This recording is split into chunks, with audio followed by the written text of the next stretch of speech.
Hello!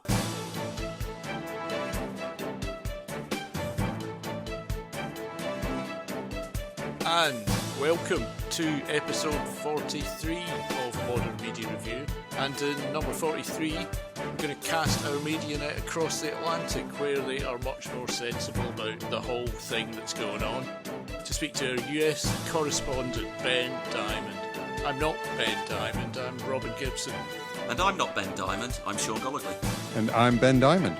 Welcome, Ben. Thanks. Been on Modern Media Review before, now you're on it again. Can I just say that before we start, that frankly, you've got a much better name for this than either me or Sean. Ben Diamond Show, that sounds great. Anyway, have you been asked by the government in America to go out and pick fruit? No, but our government has asked us to stop picking our noses, at least in public. That's sensible advice. You wouldn't think they'd have to tell you. Over here, fruit picking's become a big thing, and it's, I've noticed the government's encouraging people to pick fruit for Britain, and it's made me realise that there's a big literary connection with the government's advertising on coronavirus. Two of my favourite books are Animal Farm and Trainspotting, which are obvious choices, but that doesn't mean they're no good. They're obviously two of the UK government's favourite books as well. Firstly, they've got these 5 tests for raising the lockdown, and they've borrowed a technique from Animal Farm for this, for when it's safe to go and feed the goldfish or whatever you're going to be allowed to do. Test number 5, being confident that any adjustments would not risk a second peak that would overwhelm the NHS. Now, when the 5 tests were originally announced, it just said being confident any adjustments would not reach a second peak. They just added the bit later and hoped no one would remember about the NHS. It's just like Animal Farm when the pigs started altering the rules to suit themselves, like no animal shall sleep in a bed, and then they added with sheets. Isn't that? I was just thinking, with your allusion to goldfish, perhaps they think that the British public and our transatlantic friends, if they happen to be listening to our advice, are like goldfish with 3-second memories. It could well be, actually. I mean, you got to note that they're not borrowing George Orwell's technique, because he was known for being really straightforward and, calling a peer, but they're borrowing the pig's technique of basically kind of trying to mess with people's brains about what they've actually read. And it is also, it's like the end of Animal Farm now, isn't it? When the animals can't tell the difference between the pigs and the humans. It's getting difficult here to tell the difference between this goalpost moving government and the pigs. And no doubt when this is over, you're going to find out that we're, like an Animal Farm, some of us are more equal than others. And then Trainspotting, some dull-brained fool at an ad agency has completely missed the point of the Choose Life monologue from Trainspotting. They've turned it into an ad for fruit picking. This has made me spew up, Robin, because not only have they missed the whole point of it, but it's like David Cameron saying that his favourite Jam song was Eton Rifles. Exactly, it's a joke. Pick getting out of the house, pick rain, pick shine, that's probably the right order. Pick fruit and veg, pick tired limbs and aching muscles. None of which is much more appealing than heroin addiction to me. And everyone Welsh, as a Trainspotting author, is pretty disgusted by this. He actually tweeted just when you thought the cunts couldn't sink any lower. It's not even appealing at all, this advertising. I mean, apparently about 43 Brits applied to pick the fruit and only 4 turned up on the second day with aching limbs, as they say, and bleary eyes, and they probably already developed a smack habit as well. You've got to say, where are the Romanians when you need them? Barred, aren't they, until the government charters a few flights for them? Absolutely, and maybe those 4 people turned up thinking maybe that they were going to get a fix, having read their Choose Life pastiche. It's an appalling campaign. No one here's going to go out, and you've got to stay on site, haven't you? You've got to live in a shed or something. Well, I think they don't they? The poor Romanians that have to pick all this stuff, don't they have to live out in the open? Is it in the open? Yeah, I think it is, yeah. You dig yourself a little trench. A little hole. Yeah, throw a fruit sack over yourself and wait till the next morning. The government are leading by example by digging little holes for themselves all over the place, aren't they? All week. No, I think you've got to stay in the lockdown, really, not go out and pick fruit. Well, it must be the same in America, Ben, isn't it? Because like we had Polish and Romanians picking all our fruit, so we didn't have to do that. We'd only have to pick it off the shelves of our local supermarket. Well, there's didn't you bar all the Mexicans from coming over picking your avocados?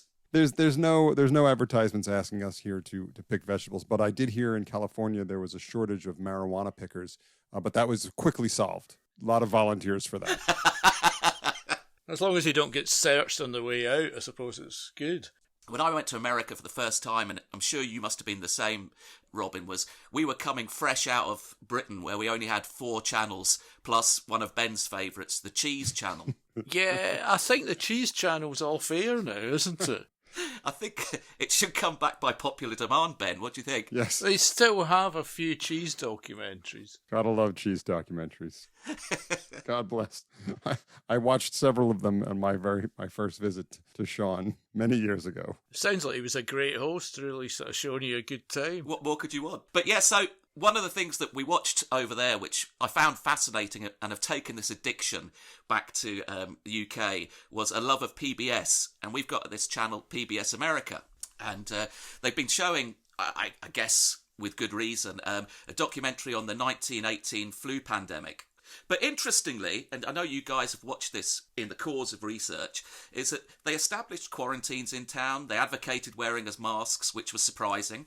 But the thing that I did find incredible was that in San Francisco, some guy shot another guy for not wearing a mask. I mean, it's the only difference in 21st century USA that you may get shot for wearing a mask. Yeah, only if you're black in America, you'll get shot for wearing a mask. Okay. Sad, but true, yeah. I think if you're black, you can get shot for sitting on a cardboard box and buying sweets at the shop and stuff like that. It's a pretty wide range of offences. I also watched this PBS documentary, and I noticed that there were some great lines on the usual conspiracy theories, like it was biological warfare by the Germans, and there was preachers like Billy Sunday, which is a good name for a preacher, urging people to pray to combat the virus like it was the wages of sin. Which I'm still waiting for the payday for the wages of sin. Well, you have been racking up your wages of sin, Robin. I'm hoping for a big check. But this praying thing is still going on, specifically in Tanzania, because I read a report in the Wall Street Journal. Tanzania's leader urges people to worship in throngs against coronavirus. President scorns social distancing. Actually, I first read throngs as thongs, which I'm pretty sure I like that. The headline writer meant you to read it like that, because nobody uses throng, do they? Is the same thing still available in pockets in the US, Ben? Well, in the Mid-South, I mean, like Alabama, Kentucky, Mississippi, Tennessee, yeah, they're thronging to worship. But Miami Beach, it's definitely thong worship. Well, there was a great expert in the documentary called Alfred Cosby, and he had some good insights, but the best one might just explain everything about America, not just pandemics. He said, it's an American characteristic. We have to do something even if it's wrong. I thought that, I mean, he was only talking about drinking turpentine and eating camphor balls, but I think you could apply it to most of history. I have 2 comments on that. First, I resemble that. It's an American characteristic to do something even if it's wrong. And second, I think you mentioned Dr. Alfred Cosby, but really that should be Bill Cosby. I think Bill Cosby racked up his own type of wages of sin, didn't he? Had to do it. It's American characteristic. He did. But it was quite funny because there were parallels, very distinct parallels in this show with what's happening at the moment. One being the drinking of turpentine, which some people have been advocating from the White House. And the other thing is that people love an apocalypse. It's almost like a justification for your fire and brimstone every few years. They do love an apocalypse. I always think that when these things start up, not that there's been many things like this, but, you know, normally if on the news reporters, for example, if there's a sort of horrendous war, you get the impression that they actually do think it's a bad thing. But I always feel like with epidemics, they're itching for it to get bigger. They love commentating on the spread of it. And they talk about worst case scenarios with real relish, as if the best case scenario happened, they'd be disappointed. Good news day, Robin. Yeah. But anyway, we've all been just staying in and watching telly, not dodging bombs. Some of us. Well, we did talk about that last time.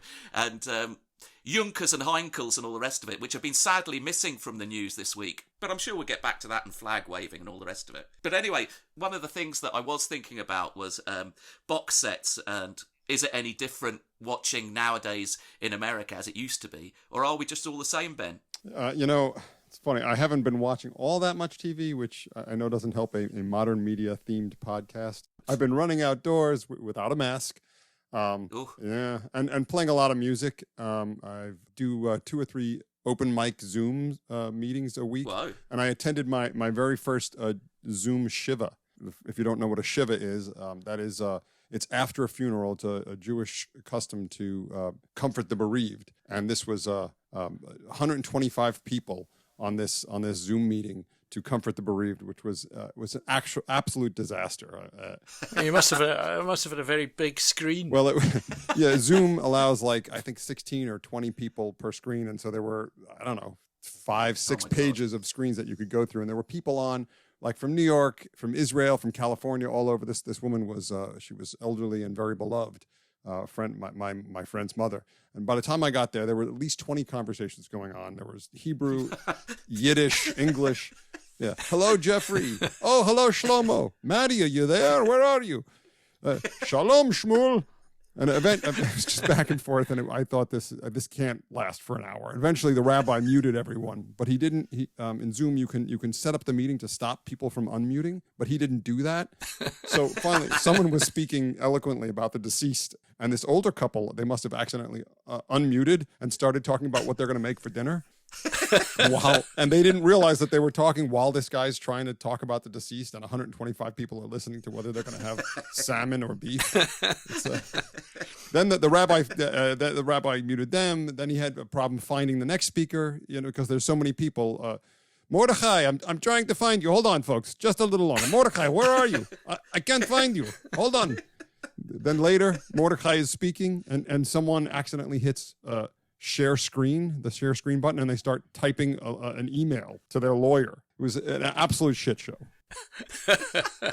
Well, none of my Zoom meetings have been that complicated, really. No, they've mostly been replacing the pub, it seems, in Britain, where people are doing virtual drinks every night. That's all I've done. Not all I've done, but it's what I have done.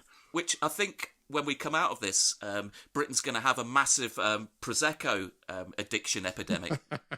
I tell you, the one thing that my wife and I have gotten into lately, and we're probably very far behind where you are, but on our PBS we can now watch the British Baking Show.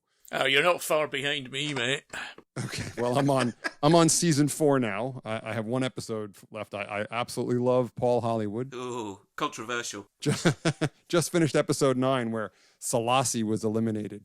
Highly Selassie. That was coming right after Benjamino was eliminated in episode 8 and Rav was eliminated. He got the boot in episode 7, leaving only these 3 very white pasty Brits to compete against each other. And it's pretty blatant racism. I mean, oh, shocking. Well, you say that, but even though I don't watch this, one of the biggest media stars in Britain now is Nadia Hussain, who's a Muslim woman who won an earlier series. You must not have got up to that yet. That I don't know. I guess we haven't. But Rav was, I believe he was Sikh. But I don't know if it was racism or not. But his showstopper cake was a disaster. It was uneven layers of uncooked ganache. The dough wasn't proved long enough.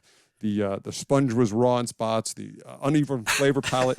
They couldn't even taste the cardamom and the lime and the fondant. Disaster. Yes. No, but the thing is, this is just one of my pet hates. This British Bake Off. It's well seen that they put British in the title. I hate all this parochial shit about Britain, like baking, Felicity Kendall, Wallace and Gromit, all that sort of quaint, twee English stuff. I mean, I like England in the main, but I don't like all these things. I say choose MasterChef, choose cosmopolitanism. Let's just pause for a minute here because I want to do our plugging stuff to tell people, not tell people anything, to ask people. I like nicely. telling people plenty of things. You can't tell them anything. You can't tell them nothing, mate. We're going to tell you about our podcast, which hopefully, if you've got this far, you quite like it. You might be listening to it on YouTube. You might be listening to it on our website, modernmediareview.com. You can also get us on Spotify, Google Podcasts, Apple Podcasts, and all the rest of it. Apparently, it just seeps into platforms now. Don't quite know how. It's some sort of weird technical osmosis, but it gets there, so you can get us anywhere. And actually, following on from last time, we've got another email from another listener. Whoa. We're now known as number 2. Not a flattering name, actually, number 2, but there you go. Actually, he's called Johnny Hands, which sounds unlikely, doesn't it? But he took issue with me dissing the Carpenters in the last one. And Johnny says Sean is right about the Carpenters. Good bloke, this Johnny. if they were the soundtrack to your youth, you can't gainsay them. Well, there's no logic there, is there? Otherwise, you'd love the sound of a Hillman engine melting down, or Enoch Powell's speeches. And then he sort of blots his copybook by recommending the Bay City Rollers of Gilbert O'Sullivan. Good grief. Anyway, there's our demographic, innit? I better stop talking about Nicki Minaj and what have you. But you can get in touch if you want with any daft theories like that, or to agree with Sean. So just email us. It's on the website, or get us at Twitter. We're at review_modern. That's the plug-in. Did it all myself. Yeah, well, just a little point about Gilbert O'Sullivan, and I think this shoots you down completely in flames. All I'll say is get down and Claire. Well, you should say no more. Let's get back to the coronavirus media stuff. Because talking of Zoom, Ben, you were saying you were not only had a chaotic multi-million person Zoom meeting, but you were also Zoombomb. Ah, yes. Which I never heard of. Yes. What is Zoombombing? So that's really interesting. So Zoom bombing is this phenomenon where if the invite to the Zoom is out in public, usually a young kid will get on in the middle of your meeting. It's a work meeting or whatever, and they'll use expletives, or they'll share out their screen with pornographic or whatever, and they'll ruin your meeting. And I've heard of it before, but it actually never happened to me until just this week, when I was on an open mic for folk songwriters, folk singers and songwriters, where I'm actually one of. Why are you laughing at that, Sean? Because it just falls into a bit of the non-Nicki Minaj demographic. That's right. Okay, I was actually one of the youngest people on the Zoom. There's about 40 of us on. Most of them are over 60, singing our folk music. And right after I got done singing, this stunning brunette gets on and pulls her shirt off and pulls her top off right on screen and shared herself in all her glory for about 5 seconds before the administrator booted her from the meeting, which was an absolute shame because she was so much more interesting than anything the songwriters had to say. But why would anyone crash someone's private meeting and start taking their clothes off? I'd never do that. Why would anyone boot her from the meeting? Well, absolutely. And why would no one listen to her folk song? Right. Yes, you did that in the wrong order.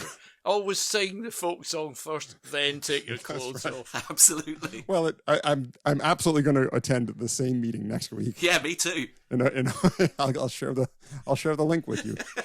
So I forgot to also mention that one other thing I did binge watch with my wife over the last month was Tiger King. I've heard of it. I don't know if you guys are watching it there. It's on Netflix. We haven't got Netflix in the UK. Yeah, got a problem with Netflix. When it gets to the UK, you will be absolutely obsessed for about 3 weeks. The entire country will be just like we were. It's got every stereotype you can imagine about Middle America, about Middle American redneck big cat exotic zoo owners, right? It's got gun-toting, cussing, missing teeth, animal abuse, drug abuse, Bible quoting topless men with full body tattoos.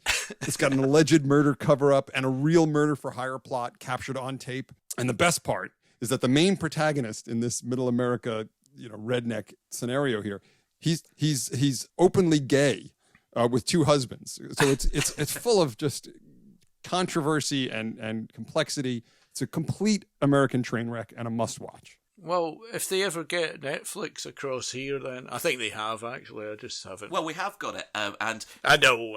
One of our other listeners, Joe from Brighton, was asking us to do a review on it as well. And I was saying, well, if he would pay the £5 a month, whatever it is, for me to watch it, then absolutely no problem. I'm happy to share my Netflix password with you. I think everybody else in the world has it. So. But yeah, definitely, I'm a definite up for that then, Ben. Yeah. The one other thing I've been watching there is Ancient Aliens. I don't know if you've heard of this show either, but did you know that we've been constantly visited by extraterrestrials for about 40,000 years? Okay. It's true. I've seen the evidence. The only way that they could possibly improve Ancient Aliens is to somehow try and shoehorn sharks and Nazis into it. Oh, there was an episode about Nazis on Ancient Aliens. Several episodes, in fact. They had created a time machine. And the guy who created it disappeared along with the time machine. Not sure where he went. I've heard that. They could probably shoehorn Trump into this show as well, couldn't they, with his Star Trek obsession you were going on about, Sean.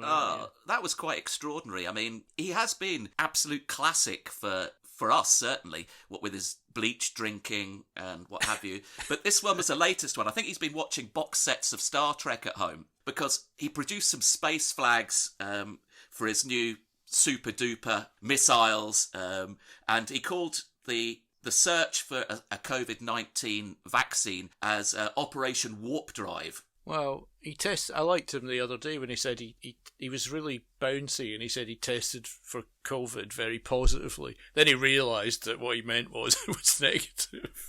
He said, I tested very positively. I do like that. I have 2 words for Trump. Just fuck Trump. That's all I have to say. He's as conceited as a cock on a wall. That's a line from Robinson Crusoe I heard the other day. Someone must have been proud of their graffiti or something like that, but I think it summed him up, really. Well, I always like a literary reference, Robin, because I think books are like TV for smart people. That's right. Well, we've already done Irvin Welsh and George Orwell, so we don't need any more book stuff. Okay, guys, literary references apart, is there anything else that we're doing or are planning to do in lockdown? Well, I bought a hot tub this weekend. So, Cool. yeah, because I'm in this shit. This is going to last for a long time, and I want to enjoy myself. So are you in the hot tub? No, it hasn't come yet. 6 weeks, but we're waiting for it. But Whoa. Meanwhile, you are in it for the long term, yes, so you're planning the next 6 weeks. That's right. And meanwhile, my adult children are home with me. I get time with them, and they have learned to cook since they've been to college, and also to make killer drinks. So every night it's something else. There's margarita night, Cosmo night, Long Island iced tea night, and thank God they learned something in college. Well, that's, the thing is, it's not far from what I'm doing, because I've had a hot bath, and I've been having some lager nights, which are very similar to the lager nights I used to have before lockdown. Robin, how do you make the bubbles in the hot bath? I've got Radox, mate. I don't want any cheap hot bath bubble gags here. So listen, Ben, was the base for all these cocktails, was it Dettol, or I think it's Clorox over there? Well, if Trump had made our drinks, then yes, but fortunately not. So is there anything else that you've been doing in the neighbourhood? Well, while I'm waiting for my hot tub, sure. You know, I have been doing a fair amount of running.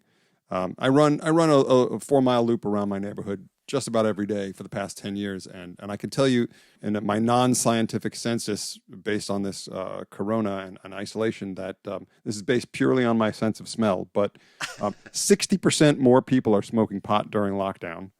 And absolutely 0% are offering it to the guy who runs past their house every day. That's brilliant. Actually, someone I know rang me up on Friday and told me that if I needed anything, as the saying goes, he had some high grade, happy dust. It's like I'm gonna sit in my living room alone, snorting coke, watching episodes of Vera, and finding a new sort of higher sense of self-awareness. I don't think so. There are certain things that don't go with lockdown, aren't there? Was that not your pre-lockdown regime, Robin? Not at all. It does make you ask, though, do you think we'll come out of this as better people? Ooh. Getting back to PBS America documentary on the 1918 flu epidemic, there was one thing which I found incredible, was there was a worldwide amnesia that set in very quickly after the catastrophe, and not surprising really when there was possibly 30 million deaths down to this. And I was just wondering, will we willingly forget or ignore or have some sort of global willful amnesia to forget all about this? Don't know. What were we talking about? Are we going to willingly forget or maybe even ignore some of the inequalities that seem to have raised their heads under the COVID-19 thing? I mean, I'm willing to bail out the rich by giving them tax cuts. They are wealth creators after all, both. Oh, yes. Yeah, well, Sean, bail me out because someone's got to pay for my new hot tub. I think under that one, Ben, all you have to do is apply for a federal bailout, isn't it? Mind you, you probably have to get in line behind all those hard-up billionaires. Well, you know what? Actually, I've sort of got used to the conditions with my hot bath and lager nights. And actually, I went out the other day to a mate's house for a beer, and actually, there's 2 of them at the house. So according to the rules here, I think they could see me because there's only one of me, but I'm not allowed to see them because there's 2 of them. It's something like that, isn't it? Or you've got to play tennis or something. I'm not really sure. It's pretty confusing. But the thing about going out was it was very exciting, like a new experience. Like it'll become the norm. Like, you'll spend a week getting vibed up to go to the barbers, and then you'll have to get drunk before you get there, and you'll be hugging strangers along the way, and 60% of people will probably offer you drugs to smoke once everyone's freed up. It's going to be brilliant. Every day is going to be exciting. It's funny you should say that, because I was thinking about this earlier today. I mean, will we actually look back on lockdown as this golden period where when we went into it, we all had jobs, but conversely, when we came out of it, we're in an economic meltdown and we're all earning this universal wage and 21st century serfs to the likes of Donald Trump and or Jacob Rees-Mogg? I hate to break it to you, but I think you're living in a fantasy world here. I mean, as I understand it, you didn't have a job, and as I understand it, there isn't going to be a universal basic income. Oh, yeah, that's where my argument falls to the ground. In either case, I'll be in my hot tub smoking a cigar. On federal bailout. Absolutely. So, in the notes for our podcast, because we do make notes for this, we're obviously well researched, you've written something about John Selwyn Gummer. Yeah, I don't know if this kite's going to fly, Robin, but... is he alive? I don't know. I don't know if his daughter's alive, because it was basically that famous vision of, I guess, must have been health minister at the time of the... Do you remember mad cow disease, Ben? I do, yeah. I was there during it. Well, that quote of John Selwyn Gummer famously forcing a burger into his mouth at the height of the mad cow crisis was... notable for two facts. He didn't eat one himself, and also his daughter spat it out when he tried to shove it down her gob. Well, last week he was advising the teachers about how safe it was to go back to school, which I thought was... Who's Selwyn Gummer? Michael Gove, the Minister for the Cabinet Office. And he said it was absolutely safe. He could basically guarantee their safety, until furiously having to backtrack after failing in his bid for papal infallibility, saying, there always is risk of people catching coronavirus. And I just thought, well, I like his attitude, and his reassurances do make me feel safer. But of course, it's kids that go to Eton, Westminster or Harrow. They're not going back until September, not June 1st, mate. I know, it's ridiculous. We're not all in it together. It doesn't seem so, does it? Well, I've been sort of breaking a rule, actually. I've been travelling to and from Scotland by train. Ooh. Not that often, and if there's any coppers listening, I've not been doing it at all. But I've got to recommend this travelling. It costs next to nothing. You get the whole train, at least the whole carriage to yourself. Someone comes round every half an hour to clean your armrests. I'd imagine it's like what being Kim Jong-un is like, except there aren't any concubines or luxury Western cigarettes. But it's great. And why shouldn't I go up and down the train? Dominic Cummings, he's apparently broken the lockdown not once but twice. And as of today, still got his job. He has still got his job. Top advisor to the biggest prick in Britain. Well, some people might say that, Robin. And Dominic's finding it hard to keep himself out of the news, isn't he? And it is a little bit like the Animal Farm theme that we were talking about earlier, when they eventually decided that some animals were more equal than others. And obviously Boris's chief advisor feels he's more equal than the rest of us. Yeah, he clearly does. Well, I thought the most striking thing about it was that he said that he had to travel halfway up the country because he needed to be near his family and had to self-isolate and needed his family to bring food to him, which was a bit strange given he lives in London. And I guess London has got a population of 8.5 million. And there wasn't one person in the whole of London that he could trust that would bring him food. Also, something, I understand he's not just going up there to see his parents. I've heard that he's arranging a big cockfight and a bear baiting session in a pub car park. And he's going to invite everyone to come along, get lagered up for a big gathering, and you can take on a bare knuckle boxing champion while we're at it. And after that, he's going down to Stonehenge to organise a big LSD-fueled naked rave-up for the summer solstice, and everyone's invited to that too. And senior Tory ministers are still tweeting messages of support for all this. It's totally outrageous. Yeah. Well, would you go to a cockfight, though? I might go to the cockfight, but not the summer solstice. I hate that. It's one thing coronavirus hasn't got rid of, isn't it? It's hippies. I mean, What does it take to get rid of hippies? They just adapt to anything, any social context. And I've just read the summer solstice is going to be live streamed from Stonehenge this year. So let me throw in that Stonehenge was erected by aliens, and you can see that on Ancient Aliens Season 14, Episode 7.